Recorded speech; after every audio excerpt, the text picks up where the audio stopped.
Sejumlah aksi unjuk rasa disuarakan warga Amerika Serikat yang mengecam tindakan pemerintah Amerika Serikat yang menyerang 3 situs nuklir Iran. Kerumunan orang berkumpul di luar gedung Washington Post sebelum berbaris menuju Gedung Putih, memegang tanda dan spanduk melambaikan bendera Palestina dan Iran dan meneriakkan slogan-slogan anti-perang. Tak hanya di Amerika, aksi unjuk rasa mengecam serangan Israel dan Amerika Serikat ke Iran juga berlangsung di London, Inggris. Serangan terhadap fasilitas nuklir Iran sangat berisiko terhadap warga sipil, sebab radiasi nuklir yang bocor dapat membahayakan keselamatan. Di ibu kota Filipina, Manila, pengunjuk rasa juga berkumpul untuk menyuarakan keberatan mereka. Serangan Amerika Serikat ke Iran bisa membuat Iran membalas serangan yang dapat memicu konflik regional yang lebih luas. Sebelumnya, Amerika Serikat turun tangan di perang Israel dan Iran. Presiden Amerika Serikat Donald Trump mengklaim telah menghancurkan 3 situs nuklir Iran di Fordow, Natanz, dan Isfahan. A short time ago, the U.S. military carried out massive precision strikes on the 3 key nuclear facilities in the Iranian regime, Fordow, Natanz, and Isfahan.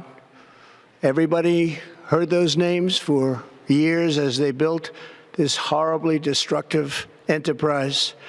Our objective was the destruction of Iran's nuclear enrichment capacity and a stop to the nuclear threat posed by the world's #1 state sponsor of terror.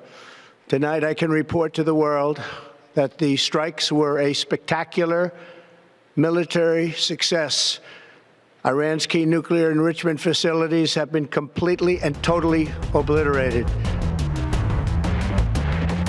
Menteri Luar Negeri Iran Abbas Araghchi mengutuk serangan Amerika Serikat, terutama terhadap 3 fasilitas utama nuklirnya. Abbas tegaskan tindakan Amerika Serikat keterlaluan dan akan memiliki konsekuensi yang kekal. The warmongering and lawless administration in Washington is solely and fully responsible for the dangerous consequences and far-reaching implications of its act of aggression. In accordance with the UN Charter and its provisions allowing a legitimate response in self-defense, Iran reserves all options to defend its security interests and people. Serangan rudal Iran pun diluncurkan secara intens sejak serangan pertama kali dilakukan terhadap Iran yang dilakukan Israel 13 Juni lalu.